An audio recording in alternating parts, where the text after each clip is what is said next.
അനുദിന വചനവും വിചിന്തനവും.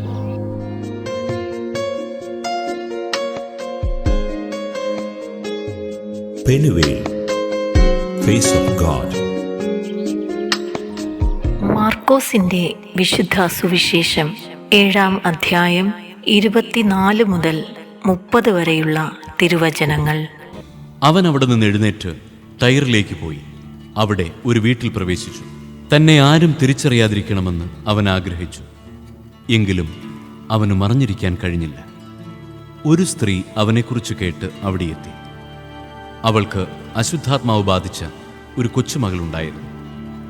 ആ സ്ത്രീ വന്ന് അവൻ്റെ കാൽക്കൽ വീണു. അവൾ സീറോ ഫിനീഷ്യൻ വംശത്തിൽപ്പെട്ട ഒരു ഗ്രീക്കുകാരിയായിരുന്നു. തൻ്റെ മകളിൽ നിന്ന് പിശാചിനെ ബഹിഷ്കരിക്കണമെന്ന് അവൾ അവനോട് അപേക്ഷിച്ചു.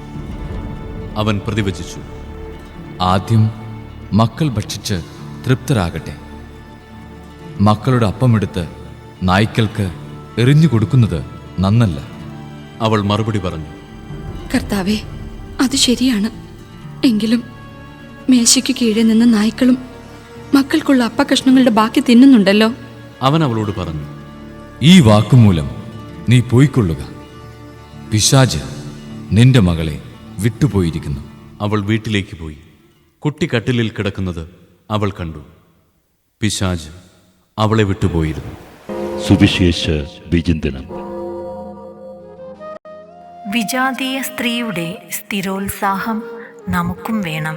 നമ്മുടെ അഭ്യർത്ഥന ദൈവം നിരസിക്കുന്നുവെന്ന് തോന്നുമ്പോഴും സ്ഥിരതയോടെ നമുക്ക് ദൈവ തിരുമുൻപിൽ അഭ്യർത്ഥനകൾ അർപ്പിക്കാൻ മക്കൾക്കടുത്തുള്ള സ്വാതന്ത്ര്യം നാം ഉപയോഗിക്കണം.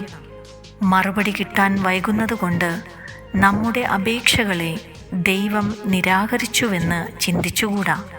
വിശ്വാസത്തിൽ നാം ഉറച്ചു നിൽക്കുകയും ഉത്തരം കിട്ടുമെന്ന് ദൃഢമായി വിശ്വസിക്കുകയും ചെയ്യുമ്പോൾ മാത്രമേ പ്രാർത്ഥനയ്ക്ക് ഉത്തരം ലഭിക്കുകയുള്ളൂ.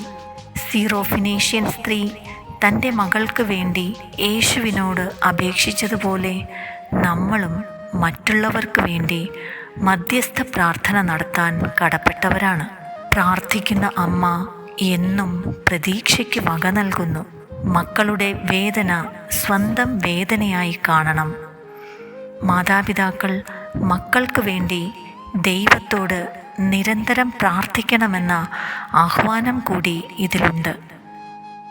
വിജാതിയായ സിറോഫിനീഷ്യൻ സ്ത്രീയുടെ അതിശക്തവും അടിയുറച്ചതുമായ വിശ്വാസവും പ്രത്യാശയും സ്നേഹവും അനുകരണയോഗ്യമാണ്.